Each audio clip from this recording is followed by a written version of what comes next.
Assalamualaikum warahmatullahi wabarakatuh. Perkenalkan, nama saya Tiara. Di sini saya akan menjelaskan apa itu tunagrahita. Nah, tunagrahita merupakan anak yang berkebutuhan khusus yang mempunyai keterbelakangan fisik, intelijensi, emosional maupun sosial. Nah, tunagrahita membutuhkan perlakuan yang khusus dalam mencapai tujuan yang maksimal. Tunagrahita ialah sebutan yang digunakan untuk anak yang mempunyai kemampuan intelektual di bawah rata-rata. Contohnya seperti anak cacat. Mungkin selanjutnya akan dijelaskan oleh teman saya. Oke, selanjutnya saya akan menjelaskan sedikit tentang dampak disabilitas grahita. Menurut Jatirin Jarki, dampak disabilitas grahita dibagi menjadi dua. Yang pertama, terhadap kemampuan akademik. Anak disabilitas grahita memiliki tingkat kemampuan belajar yang sangat terbatas, sehingga dalam belajar, anak perlu didampingi. Yang kedua, sosial emosional. Anak disabilitas grahita mereka mudah lupa, sulit membuat kreasi-kreasi baru, dan rentang perhatiannya sangat pendek. Selanjutnya, dampak disabilitas grahita bagi anak. Anak mendapat hambatan dalam mengembangkan keterampilan dan juga menolong diri sendiri. Yang kedua, bagi keluarga. Dampak ini bervariasi. Ada keluarga yang pasrah menerima keadaan anak, ada juga keluarga yang tidak peduli. Semua itu dipengaruhi oleh beberapa faktor, di antaranya latar belakang, pendidikan, ekonomi, sosial, dan selanjutnya yaitu bagi masyarakat. Bagi masyarakat, dampak ini pun bervariasi. Ada masyarakat yang bersikap simpatik, lalu membantu memberikan fasilitas untuk si anak. Ada juga masyarakat yang acuh tak acuh. Semua itu dipengaruhi oleh beberapa faktor juga. Di antaranya ada latar belakang sosial budaya dan juga pendidikan. Oke, selanjutnya akan dilanjutkan oleh Mbak Arin. Saya Arin Nur Fatona, NPM 181446148. Di sini saya akan menjelaskan tentang aksesibilitas grahita. Aksesibilitas grahita meliputi yaitu yang pertama, jalur pedestrian.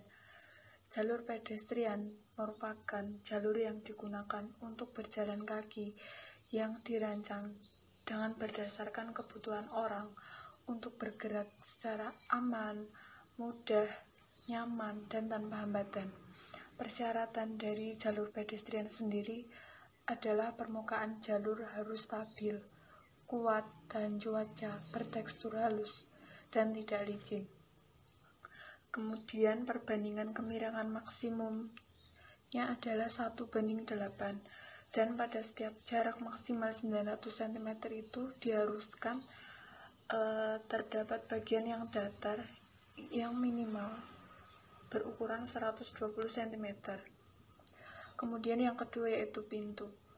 Pintu adalah bagian dari suatu tapak, bangunan, atau ruang yang merupakan tempat untuk keluar masuk yang pada umumnya dilengkapi dengan daun pintu. Ketentuan dari pintu sendiri adalah pintu harus mudah dibuka dan ditutup oleh disabilitas. Kemudian pintu keluar masuk itu yang utama memiliki lebar bukaan minimal 90 cm. Kemudian di daerah pintu masuk itu sebisa mungkin dihindari adanya perbedaan dari ketinggian lantai. Kemudian yang ketiga, ram atau selasar adalah jalur sirkulasi yang memiliki bidang dengan kemiringan tertentu sebagai alternatif apabila bagi yang tidak menggunakan tangga. Ketentuan dari ram sendiri adalah kemiringannya tidak boleh melebihi dari 7 derajat. Kemudian dengan perbandingan antara tinggi dan kelandaian itu 1:8, dan lebar minimumnya adalah 95 cm apabila tanpa tepi pengaman dan 120 cm apabila menggunakan tepi pengaman. Terima kasih. Aksesibilitas grahita yang keempat, ada tangga.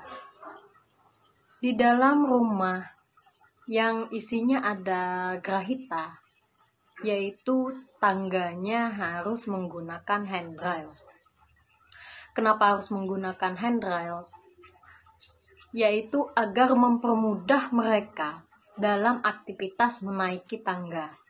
Jika tidak ada handrail, maka akan susah bagi penyandang disabilitas atau tunagrahita dalam beraktivitas.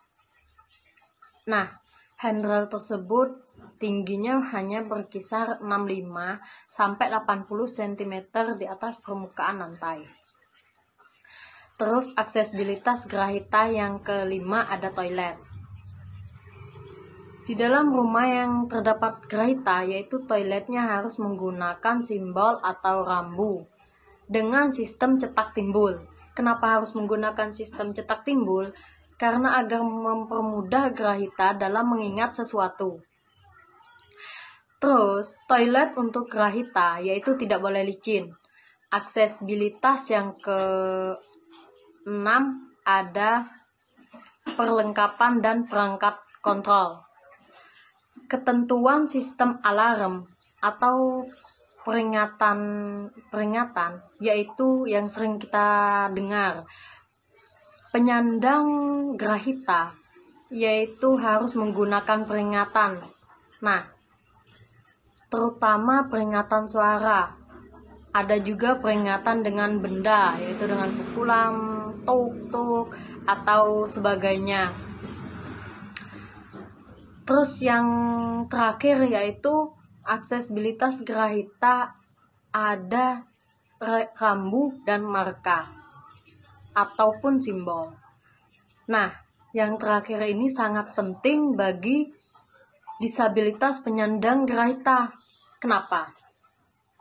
Karena dengan adanya rambu atau simbol, apalagi dengan sistem cetak timbul, yaitu mereka bisa menafsirkan apa makna dari simbol tersebut agar mereka bisa mudah dalam menentukan situasi atau dalam menentukan suasana karena adanya rambu atau simbol tersebut.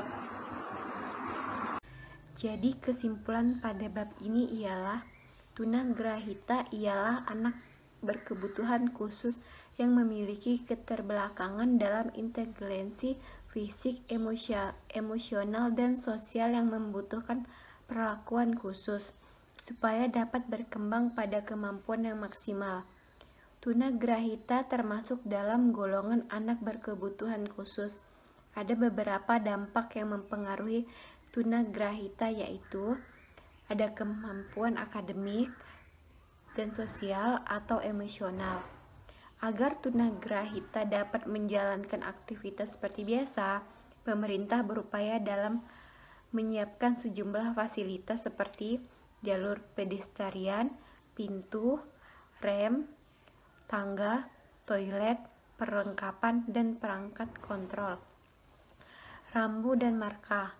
Sebagian besar tunagrahita sudah bisa hidup berdampingan dengan masyarakat lain.